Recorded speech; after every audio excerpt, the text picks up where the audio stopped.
Hello and welcome to the Ivan podcast.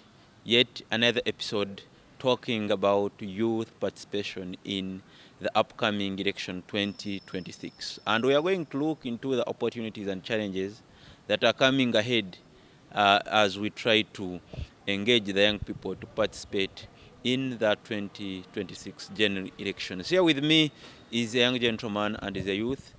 He is active in leadership and feels that youth involvement should be inevitable this time for the better management of this country. Welcome to my show and thanks for allowing to speak to us. We are always most humbled, sir. Ivan, it's my pleasure always being with you to discuss issues that really concern us and as our future as the youth and as the country Uganda, the part of Africa. I'm happy to bring you for the second time on my show, and this is because majority of people who watched our previous show really consented your ideology and the way you do your analysis on issues affecting this country and young people as well. How have you been ever since we recorded our first show and we broadcasted it? What was the response from the public in your circles? Yes, through my various social media channels, I also shared that show we had, but quite good feedback had to come through, and words of encouragement. And I was advised that we have to move for the cause of our country as the youth. We have to simultaneously have such discussions time and time, so that we continue to shape what lies ahead of us. All right, straight away let's deep dive into our today's topic, and I think with the management of the Ivan podcast will take note of the feedback and make sure that everything is put in order as the people request. Now, Uganda has a predominantly young population with over 78% under the age of 30. Given this demographic, how would you assess the current level of youth participation in politics and the upcoming general elections? Now, Ivan, you bring such an interesting topic for me. When you talk about the demographics, of recent there were issues to do.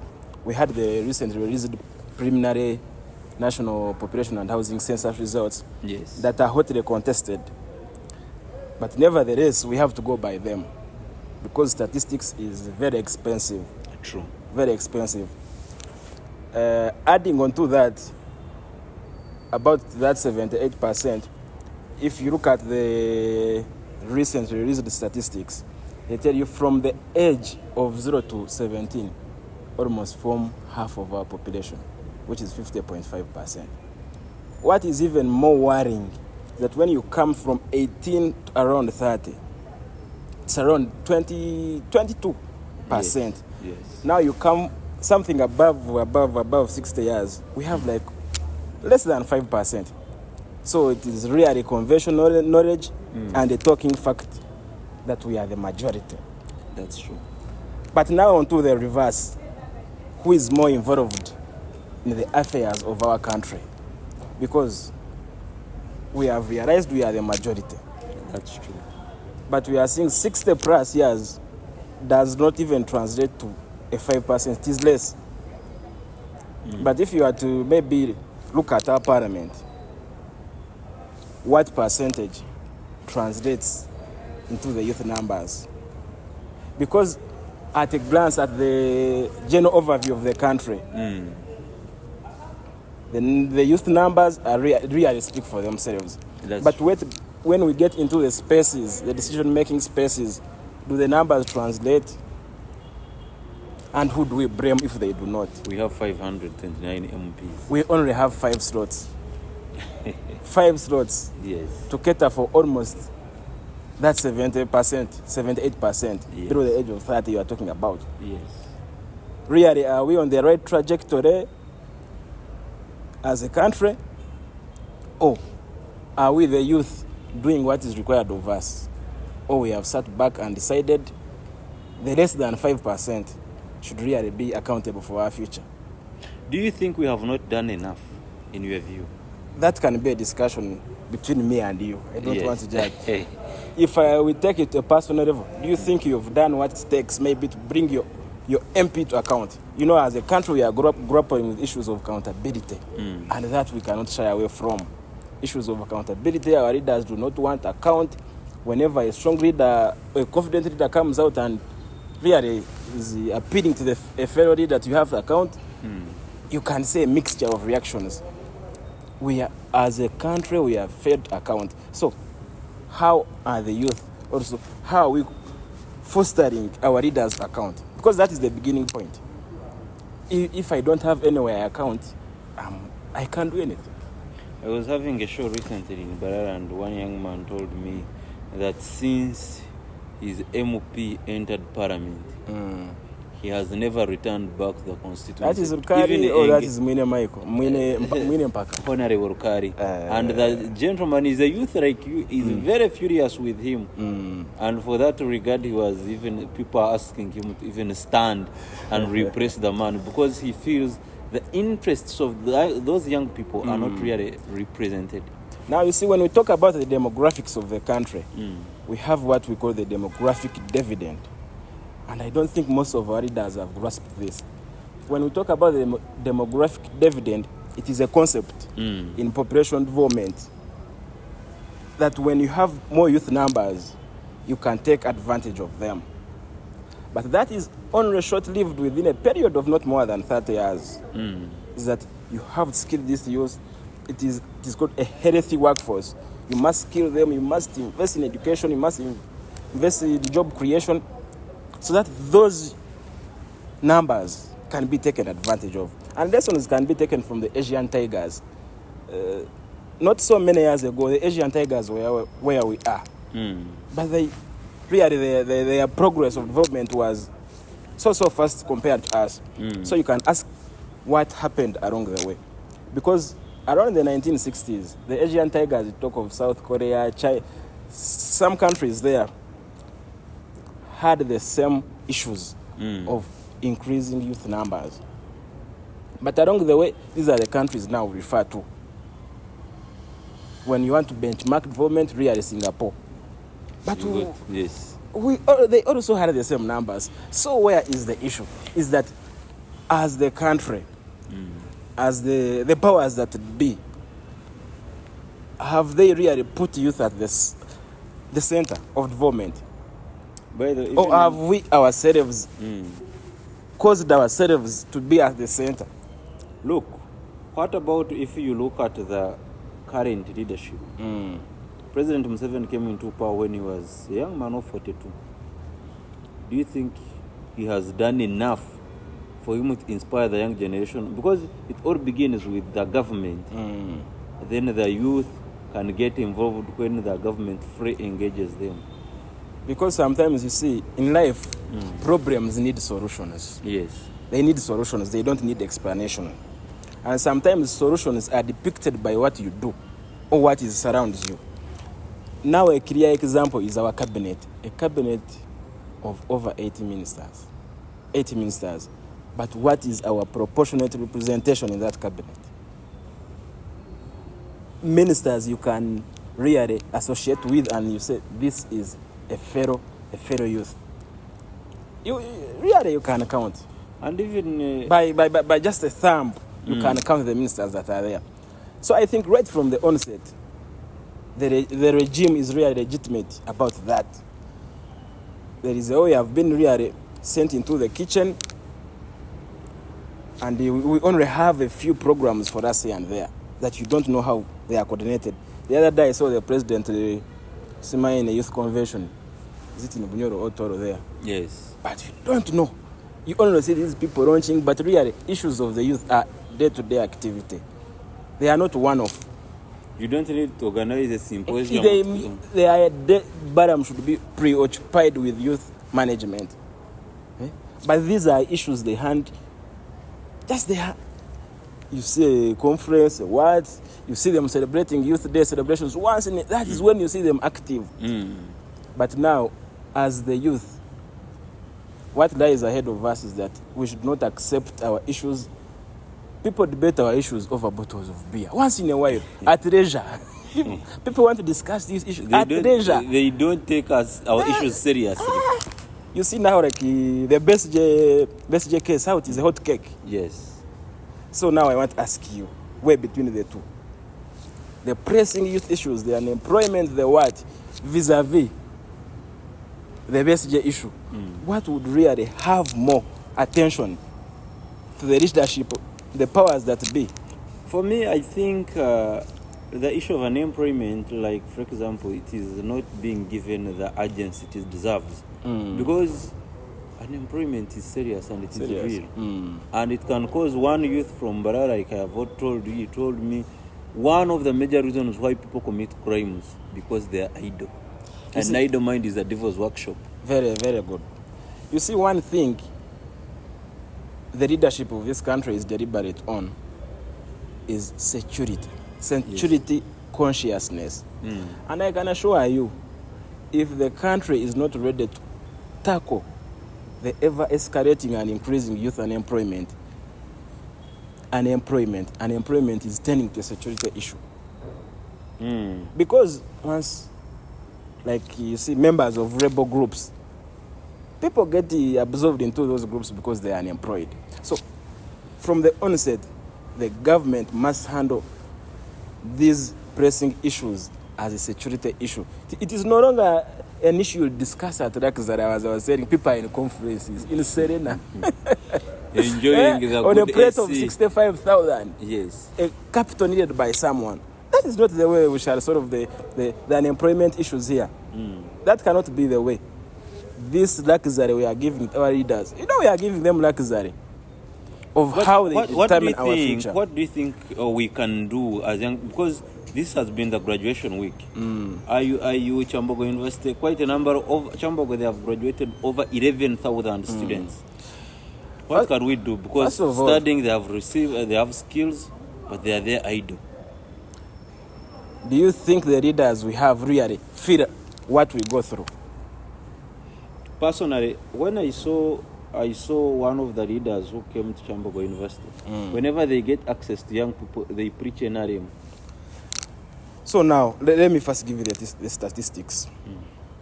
You're talking of those universities that have had their graduations. Yes. There is the heavyweight, it is soon to come, January. Yes. I mean Makerere University. So, we say each and every year, over 700,000 graduates enter the labor market. 700,000. But once you go further, the Ministry of Gender tells us only about 75,000 get jobs. You can see the margin, 700,000. What we call Uganda emitwaro nsanvu. Yes. Emitwaro nsanvu, But the people that have access to jobs, regardless of the quality of jobs, whether they are underemployed, there is another issue also, underemployment. Regardless of that we shall not discuss. Yes. Only 75,000. That is emitwaro nsanvu kitundu. Those are the only ones that get jobs. Yes. And this number is entering annually into the labor market. Now, once you correlate with the statistics from the Bureau, recently they have told us since 2014 and 2024, we have had an addition of 11 million Ugandans. Yes. So, in a period of 10 years, you have 11 million Ugandans. Approximately, you have an increment of 1 million people per year. Yes. In the country. You have amidst that increment, you can only provide 7,500 jobs. But once you again correlate, you read further from the National Planning Authority, they tell us in this NDP, National Development Plan we are trying to end, they had anticipated that over the 5-year period, there should be a creation of 2.5 million jobs. You can imagine 2.5 million jobs. Yet, that 2.5 is over the 5-year period. Now, once you juxtapose it against the fact that we have an increment of 1 million increment in the total population. So is now we can ask, is our planning authority really well placed to plan for us? Is that really ambitious enough? Because once you see now those 2.5 million jobs and you come down, it is about 500 something thousand, and which are also not available, because now that is what is really anticipated. And I've given you the numbers of really what is into play. So you can see, right from the onset, from the planning perspective, I think the country is not ready to handle the employment thing. It is not ready, and that is a fact. All right. According to Uganda Bureau of Statistics, like you have earlier quoted their stats, youth unemployment stands at over 13%. How does this economic challenge impact young people's ability and willingness to engage in political processes? Because they are unemployed now. You pose a challenge. How will these unemployed young people the nomination fee for a member of parliament? 3 million. 3 million. For a president? 20 million. 20 million. That's why I was saying from the onset, is the leadership ready? Are they willing to let the youth take over the future mantle? So that's what I was telling you. Somebody is unemployed, you cannot even afford to pay for a house of 100, but there is potential in you. There is potential in you. So when you get to the electoral commission, they tell you they need what? 2 million. You are unemployed, you are nowhere. So that's why I'm saying the setting within the system itself is a deterrent to youth participation. And the cornerstone of democratic governance is that there should be inclusive participation in all political processes. Once you look at our country, we have about close to 30 political parties. But even when you move into these political parties, what is the level of youth grooming in these political parties? If we take the big elephant in the room, the NRM, you know how it does its game. But now even the political landscape of this country, when we come to political parties, it is alarming, because you see majority of the people in those political parties, they don't focus on grooming young people. They focus on getting what they want. That's what I'm telling you. From the onset, what is the strategic direction of the country from the top towards the youth? Because you see the youth numbers, they will try to pretend, but over time, these numbers are going to suppress everything unless it is handled as a security issue. People must sit and discuss. We cannot afford. I was saying people discuss our issues over beer, when they wish. What is the logic of engaging youth in entering military forces? Because annually they recruit a very good number of young people. Have you tried to enter? Personally, I don't have passion for forces. Me, I had passion, but age kicked me. Kicked me out. So is that you want somebody of below 20 years maybe, maximum 21, 22. That is at the same time, that is the age bracket when people are advancing in their studies. You get? That is the age for university. Are you trying to give us an impression that now you only want people that are not that educated? Because what would stop a 25-year from joining the force? And that's when you're finishing campus. That's where most of us are redundant, using too much energy to do nothing. Yes. So you see, I'm telling you, youth issues now, we should coerce and make sure people stop discussing our issues as a luxury. The regime must give us the due attention we deserve. But now, Ivan, let me give you an example. When you look at me, you think I cannot make a good leader. You're very fantastic. But do I have any platform? And one of the gospel I'm preaching of these days is that let's not focus on violence. Violence is not the way to go. Me, I believe let's use our tools. We can speak. We can speak to the leadership, and I hope the leadership can listen. Let's coerce about ideas and really speak to the leadership. Time has come. Ivan, the more we sit back, the more things get into a mess. As you're seated, don't want to fight for what is yours, your brother is also completing university. Before you know, you'll find in your kafunda. And you find Yeah. in a family there are like 4 graduates. Nowhere. Most of them are unemployed. Nowhere. With their degrees, doing And a you know lot what of it takes nothing. really to take a student through university for 3 to 4 years, even beyond tuition. Beyond tuition. It is very, very, very It is, expensive. first of all, it deprives the background of the would-be livelihood they have. Because now, for us, when you get into our backgrounds, where do our parents get money? Purely in the informal sector. I sold my cow, I sold my matoke. And which we are not going into. Really not. I know education, we cannot say it is a loss. Really, they are educating you. But it should not be that costly. You know, education in Uganda is becoming another problem. It is becoming another problem. Why? Everyone is amidst venturing. the highest these unemployment levels. People are educating, people are not getting jobs, but people are continuing to educate because you cannot sit back. And the government tells you one of the magic bullets for us to fight unemployment is that we should focus on vocational studies. But every other day they open a university to teach theory. That's why I'm telling you. They are trying to empower you, but No. That's why I was telling you, problems do not need explanation.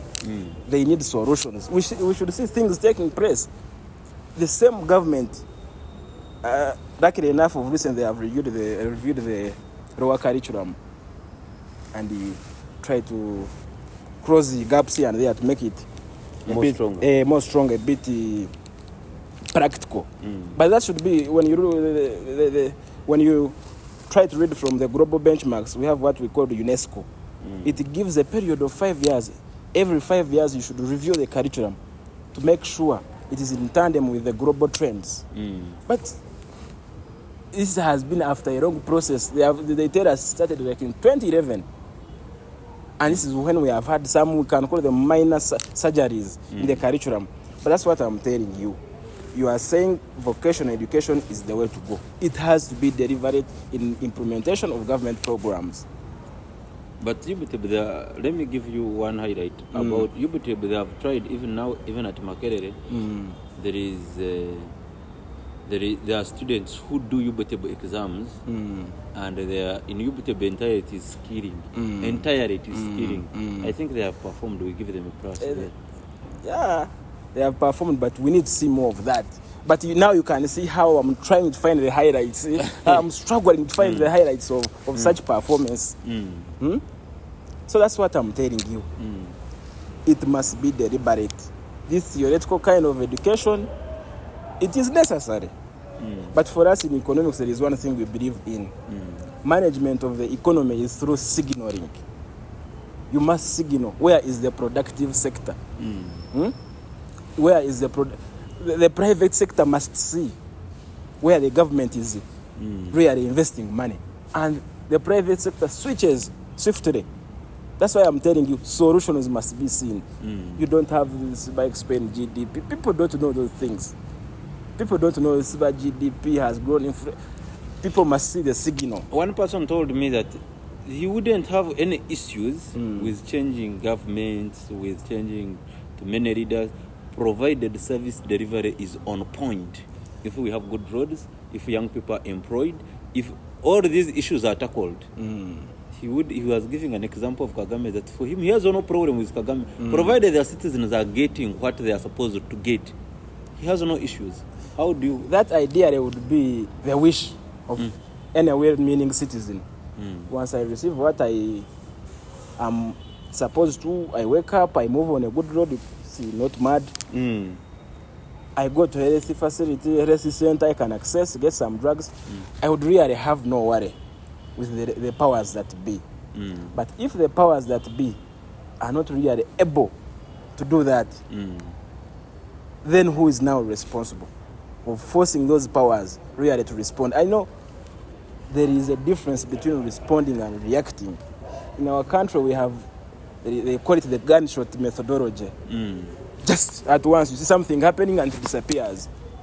That is now reaction or responding? That is reactionary. Yes. You must respond to issues. When you respond to issues, it means there is a well thought through process. But reacting, people make noisy and do something. Patch And there. that's what is happening in Uganda. Just muddle through the mud. So this kind of it is called the task force mentality. Something is a problem here. 3-4 people do this. Okay, they get their allowances and disappear. No. That's not how a country is managed.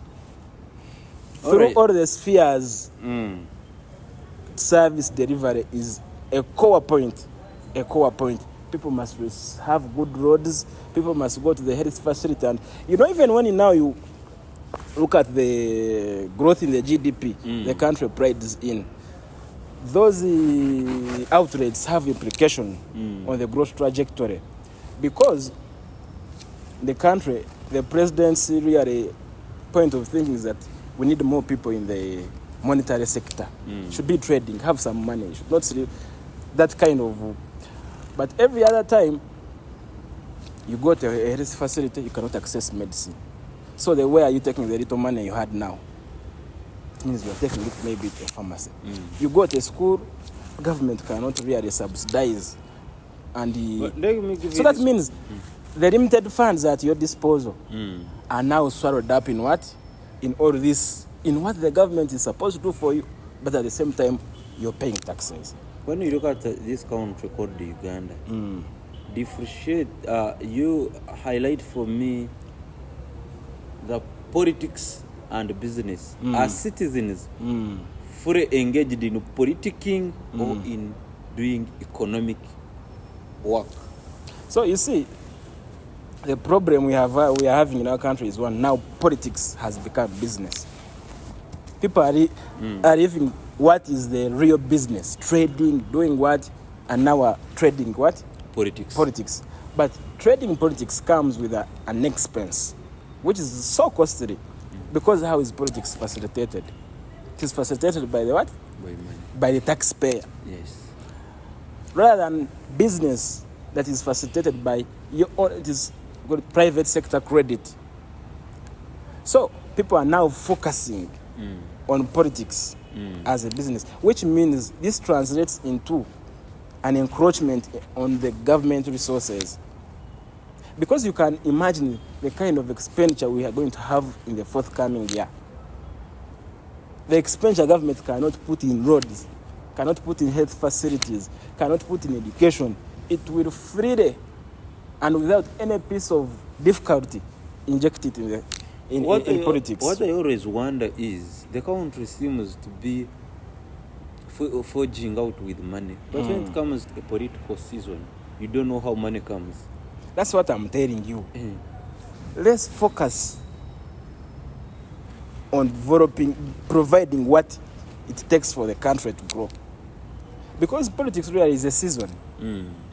It's a 1 year. You can make a point that they know it is a 1 year and plan ahead for it. Yes. But what happens here among the other 4 years?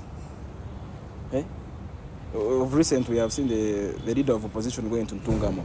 You saw that coffee thing. Yes. But that is, he tells you he gets money from the government. Government was able to what? To support. But you can see it is a big initiative. I suspect that can employ over 200 people. But are we all privileged to get resources from the state like that? I think majority of people are fortune hunters. They just look into what brings bread on their table. And as a country, when you get to that point where your leaders get to that selfish mode, and we are also seated back comfortable, you can really, your guess as good as mine of what the future holds for us. All right. Despite these challenges we are discussing, we have seen some initiatives, a government like youth livelihood and some youth schemes that are on board and programs. So what opportunities do you think can exist in the upcoming general involvement of the 2026 election? I cannot discredit those initiatives because there are 1 or 2 people from zero to many that have really benefited from those initiatives. The Youth Livelihood Program, the Emioga. Also, there is one that is in State House. Is it the presidential skilling what? But presidential youth skilling something. But if I can focus on our previous discussion is that how do you access these programs? Is it common knowledge to any youth? No, on districts they are always actually I think how is it easier for you to move to, we have Kampala district? Yeah. How is it easier for you to move to Kampala and access? Or they will say go back to Mitoma. But this is where I'm residing. This is where I make a living. So all those kind of controversies surrounding those programs, there's some adjustment can be done. It should be easy to access. That's why I was telling you, where is that one house that is going to listen to youth with their precious ideas? It is nowhere. If I can try to date back, in the 1960s, during Obote's time, he had some deliberate programs about the youth. I think he's the one who initiated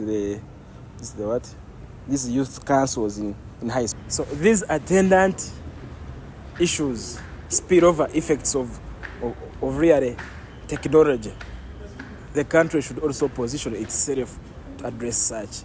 Because what we are seeing, the entry, it only comes in to regulate whenever there is a perceived threat against the existence of the government, or of the power to the level of a speaker. That's when the country, for example, last time when there were several attacks on the speaker over legitimate issues of accountability. Yes. You saw a bill that had been brought before Parliament, the computer misuse. Okay. But you see, what really triggered its initiation was not really a cause that we can really say is that these leaders were really you can see just an attack. I think some leaders just come to trigger in their political games to win politically in their target audience than the legitimate real cause of such bills. So that's why I'm telling you. You see, our leaders have taken advantage of the populace for so long.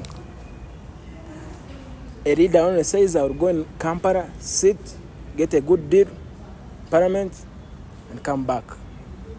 People will come for 3 months. 3 months. And he sweeps the election, goes back, you see him 2030. And again, we tick. Somebody who is 60. But who is to blame in this? That's why I'm telling you, we must rise the occasion. Because now the future is, the country is ours. These things of the leaders of tomorrow, those things are wrong. It's now tomorrow. Tomorrow never comes. Because what makes tomorrow is what you do today. That's true.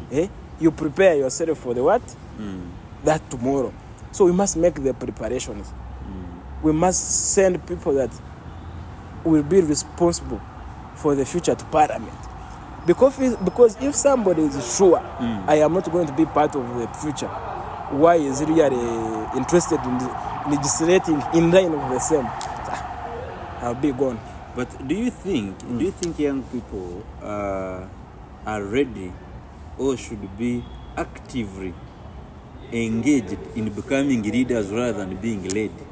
Because just so recently in Mbarara, I was having one young person and he was seriously complaining about the area MP that since he was voted into office, he has never come back to even see how the young people who voted him massively into office, what are they doing, what are their interests being fulfilled. So for him, in his view, he said, I'm going to come and challenge him politically. You know, the options at our disposal are very many, but that's the most viable one. We must now challenge these people. As I've told you, you must speak to the king and tell the king you're half dressed. And if you want to be arrogant, you tell them you are half naked. That is the only option left. Actually, this council, Aaron Chiza, for him, he says that if you try all the corporate language possible and it fails, you need to tell them frankly and openly. You try and do whatever is humanly possible within the law. I don't want us to go against the law. Let's try whatever is, but we must now counter these people. Let's go. You must. What is it really forcing you? What is that forcing you to seek for another mandate? Can you provide accountability for the previous 5 years? A person of at the level of a speaker can go and show you build the hospital regardless of the what, of the means.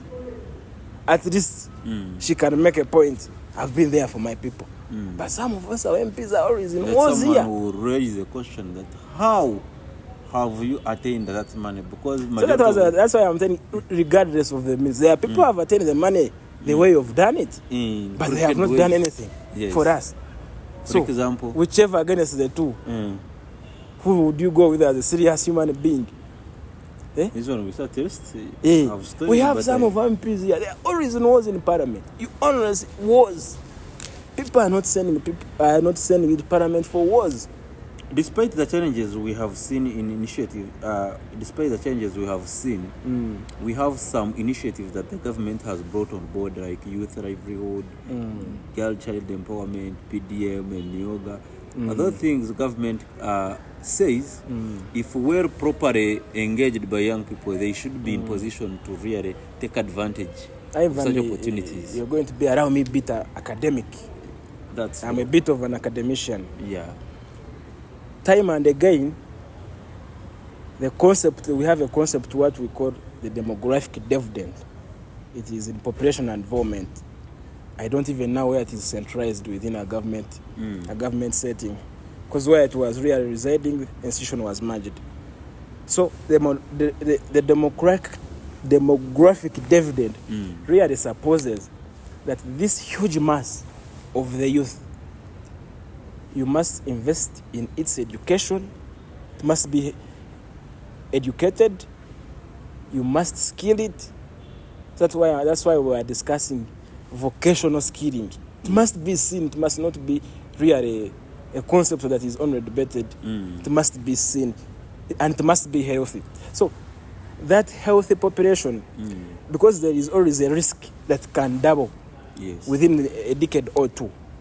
So you only have a short period of time within which you can take advantage of that workforce of the youth, which is really, it is a huge one. But you only have like 30 years to take advantage of that. So within those 30 years, if you don't take advantage of those youths, the numbers are going to even more than triple. You have not invested much in skilling them. You have huge numbers, and not really their skills are not in tandem with what the job market requires. And there are very many. People will claim that some of the young people entirely depend on blaming the government, and they fail to skill and position themselves for better opportunities. You know me, most of the times I blame the government on a secondary basis. But the primary basis is really we have accepted these people to debate our issues over bottles of Uzima and Renzori. So as things get worse, it should be us to blame. Because really the world, globalization, the world has become a small village. That everything is there at your fingertip. Anything is possible at your fingertip, Ivan. Anything. Someone said that provided you are still living, you are capable of being anyone. Anyone, but not anything. Not anything. Yes. So that's what I'm telling you. Everything with this level of globalization, technological advancement, and we cannot really speak to our leadership for the cause of our future. Because the leadership that we have are really one of the examples that one can take lessons from. They spoke to the leadership that was. When that legitimacy didn't work, for them they had a plan B, which is not feasible today. But for us, we have more than plan B. We even have plan C. But first, let's get engaged in these processes. Let's go and counter and challenge these people. Rita from Kanyawugero asks, with Uganda's internet penetration at about 53% and increasing reliance on social media, how can technology be leveraged to empower and mobilize youth to vote in 2026? You know, the other day, they watched Honorable Matthias Mpuga was trying to put some some reforms within the electoral process we are engrossed in as a country. Yes. But though he did not get good feedback. But that should be the beginning point. But we need to see reforms. Why did he fail to get good feedback? Because of the previous scandals he was involved in, and maybe people thought that he's making a comeback. Ivan, never accept to be blamed for mistakes you made in the past. There is always a restraint and a reform point. Because you need reforms. We want to take advantage of IT in the voting process. How can it come? It has to be through the reforms. And this cannot come as a one reform. There have to be really a consortium of reforms that are going to be debated from either sides of the hour. But now he brought the reforms, people really trashed them. That is where now you're supposed to what? Also, as this we stand up, we said, no, we are living in what? In an IT world. How do you grade our opposition in parliament, even at contract level? Because it is a very important body that checks the government. Yeah, keeps the government in check. You know, there has been a notion around that we don't have opposition. And that is the opinions of people. Now, in your opinion. So, but I partly want to debunk that notion. Because what is opposition? At the best level of understanding, alternative government. Somebody that is not in agreement with what you're doing. Yes. Don't we have those people in government? We do. So what is debatable is their modus operandi, how they operate, or how do they do their issues. And those are the fruits of democracy. It gives leverage to how you oppose. Even how you oppose is not how I oppose. But the point is we all what? Oppose. Yes. So that notion of we have no opposition is really what we call a misnomer. Yes. It doesn't exist. We have opposition. So now what should be debated is how are they opposing? Are they in bed with whoever they are opposing? That one people really can discuss. But for us, we should not be about opposition and not opposing. We should really bring our issues forward. The youth, we must get at the center stage. We must be the masterpiece of our future. Minus that, as we get engrossed in these lines of division, that's now sectarianism comes next. Because once you say opposition, not opposition, now you want to see who is the leader of opposition here, who is the head of this opposing party, can I align with him? So before you know, you're off the cause we are standing for. Which I think they should be focusing on issues, not personalities. But here, people, the focus is what? Really personalities. Yeah. When you begin to hear that this rope is a better rope than the other one. Because for you, at least you can speak, and the other one was engaging. That's why I'm telling you the way you operate. Because whether the other one was more engaging and whether this one is more brutal, the focus is what? Really opposing those issues we feel are not really beneficial to the larger body of the citizens. So how you really operate around with it can really be confined to how you believe, what you believe in. Due to public demand, I have decided to bring back this young person. He's called Ali Twetilian, and seriously delving deeper into this discussion of young people, how they are going to participate in the upcoming general elections, challenges and opportunities coming ahead. And is delving deeper and giving statistical facts that majority of young people are refraining from deliberately, and this, in his view, is making us to remain in this frustrating situation.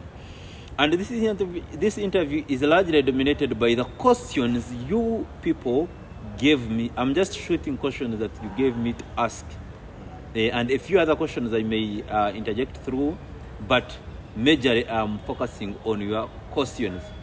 This is Richard from Kamwenje asked that what reforms or actions are needed both from the government and the youth themselves to ensure meaningful participation and representation in Uganda in 2026?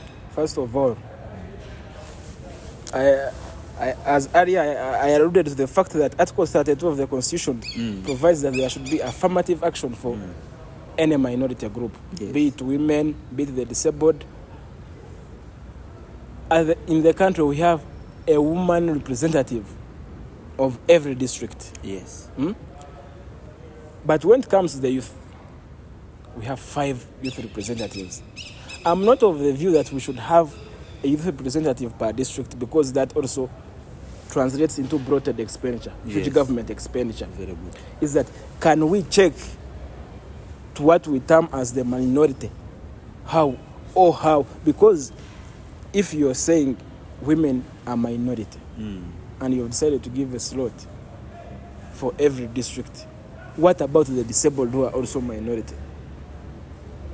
Why are you not giving the slot for every district? This notion of women emancipation, I have quite a lot of reasons, quite a lot of views that I just reserve for my personal consumption.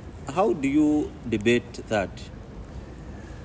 The way they have been thrown into the public limelight, that they are underprivileged, everywhere now women. Do you think it has somehow twisted our development as Uganda?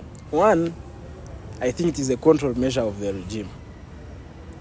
But most importantly, woman emancipation is key in national development, because over the decades, women have been seen, we can briefly, to be humble, call it housewives. But with globalization, and when I talk about globalization means the world gets to become a small village. Anyone can do anything. It is called a world of space, speed, and skill. Anyone at any time can do anything. So you find it is critical, as long as it is, I want it to be fair. That is the only point we can make. Let's compete fairly. Because if in the earlier years, women were not privileged to that point of, because they would say if there are children in the family, a boy would be favored. But that is no longer the what? Okay, now it is the opposite. We are all open. It's opposite. To opportunities. Because now you cannot compete with a woman on a job interview. That's what I'm telling. But me, I can. I can compete with them and beat them. I can assure you. You can beat them content-wise, but as in platform. Has the organization given you the platform? So that's why I'm telling you. Because we have been given an opportunity to access whatever it takes for it to work in this economy, let now the opportunities be open. The government has done whatever it takes. So we can see, we say, goodwill has been there, woman emancipation has been there, but should not be at a cost. Where people should start playing around with it, woman emancipation. There should be some reasonable way of doing it. That's why I'm telling you, why do you have a woman district representative at every district, but you don't have a representative of the disabled? Yet they are all minority groups. The same government is the government that categorizes youth as minority, but has only 5.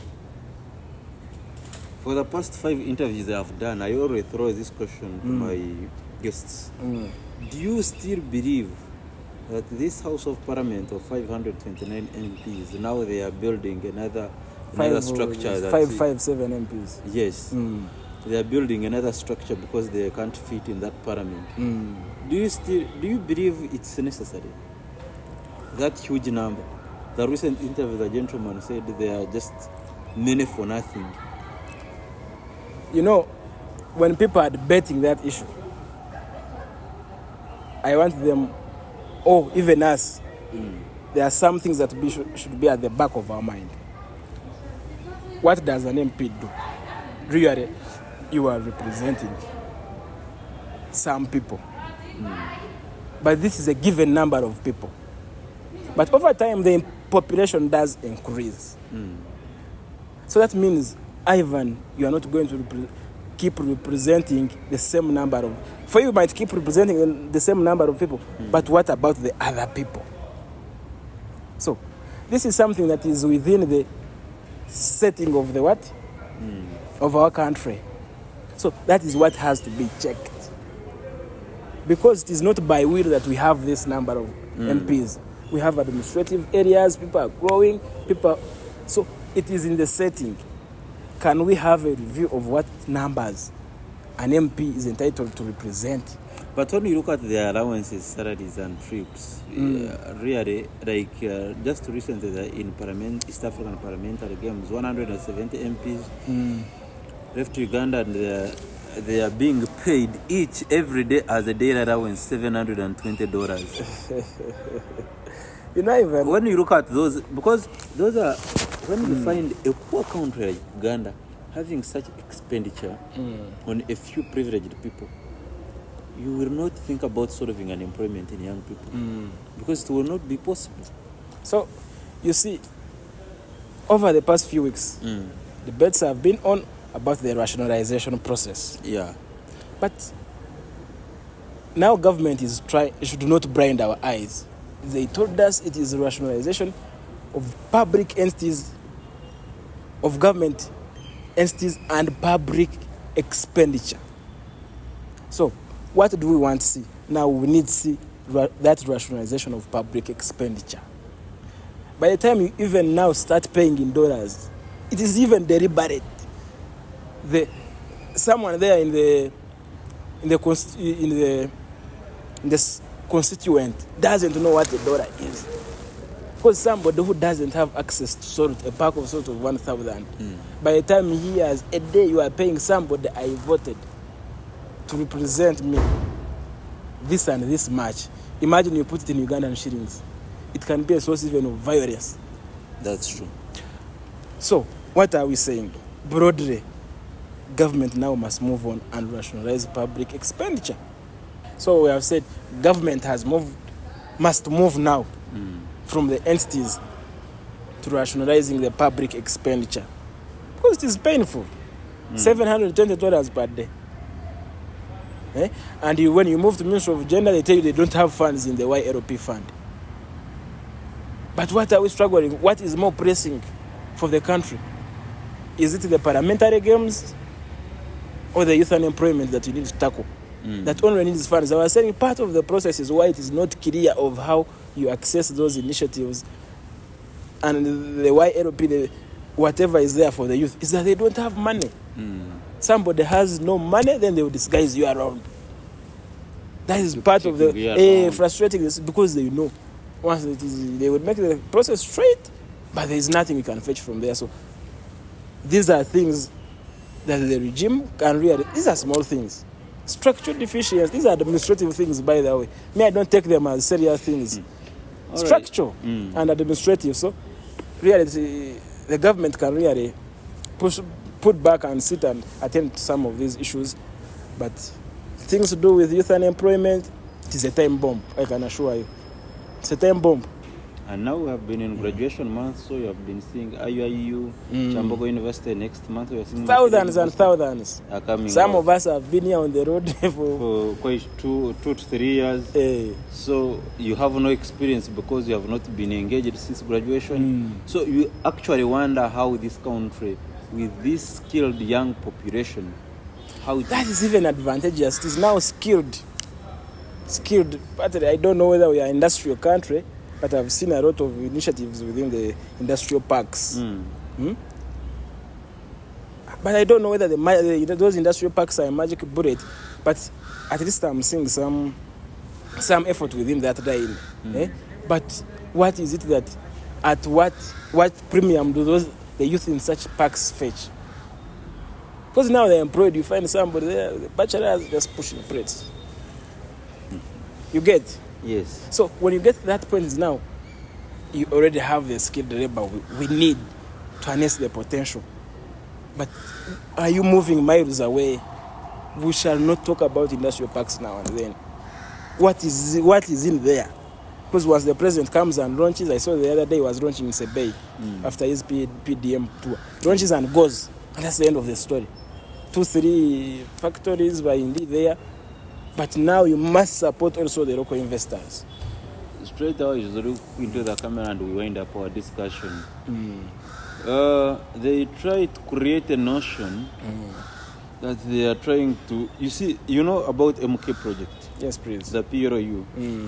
That's what they are saying, that young people are deeply much engaged into the leadership and development strategies of this country. Do you believe in that PROU thing? Do you think really youth are being engaged as they claim, or it is just put there to frustrate young people, and they keep meandering in those political games? Sometimes I don't want to rate that PROU. Because what is it? Who is the leader? MK. That is the serving military general officer. That says, yes, he's still a CDF, but he's their leader. So sometimes I don't take it as a serious thing. Because he's a military man. And these are doing their politics. So where do the two meet? Are they in sync? So sometimes I just don't want to raise such issues. For us bring our issues, go and counter those people, speak in their eyes. This is the time. It's either now or never. Given an opportunity to meet the president, what would you ask him to do for young people? And you start from there. If he's not going to lecture me. But really, bring the youth to the front bench. The front bench. Even when they try to do as if they are engaging youth, you can see we are still far away. Because where is the front bench? The serving desk is really in the cabinet. Who is there for us? Even our Baram is not there as the state minister. It is Amongi who is the what? Cabinet minister. Tell me who is there. But even the NRM itself, through its manifesto, promised us that by the end of this 5-year period, they would make sure we have a cabinet minister for the youth as part of the reforms. But as if that was not enough, they also promised that they would reduce the nomination fees to around 500,000 to make sure it is easier for the youth to sail through. Something we have not put through. So I don't know what has happened along the way. Whether that would attract huge numbers, that would really put the responsible people at a disadvantage, I don't know. But let's, in whatever capacity we can, let's raise to the occasion. Thank you so much for raising up your issues. I have been with the young man, Alni Twekirian, and he has been really diving into serious issues of young people, and is calling upon everyone to not remain in his comfortable zone, but rather to stand up and make a voice in this upcoming general election. Thank you for being a love reviewer of the Ivan podcast. Continue to subscribe, watch, and like, then leave a comment in our comment section to allow the debate to continue flowing on our YouTube platform. Thank you so much once again. I'm Ivan Tukundani, and this is the Ivan Show.